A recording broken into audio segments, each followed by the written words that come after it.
Hi, and welcome to week 3 of quantitative reasoning. This week in class, we'll be finishing with Unit 1 and be covering lessons 3B and 3C. There's also a link to a review game to help you prepare for your upcoming exam. This exam will take place in week 4.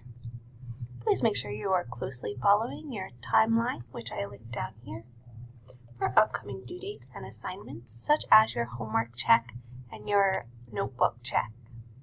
If you have not done so already, please make sure you fill out this water consumption form. If you have any questions or concerns, please reach out via email, or you have my office number available as well. I will be holding a weekly Zoom meeting on Mondays from 1 to 2. The link can be found over here. I've been informed that the quizzes are not displaying feedback, so I'm currently working to address that, and it should be fixed by Monday. Please make sure you guys are watching the Edpuzzles and filling out your notes as you progress through the course, as it is the main method of instruction for an online format. Again, any questions or concerns, I'm more than happy to help clarify any information you need. I hope you guys have a great week.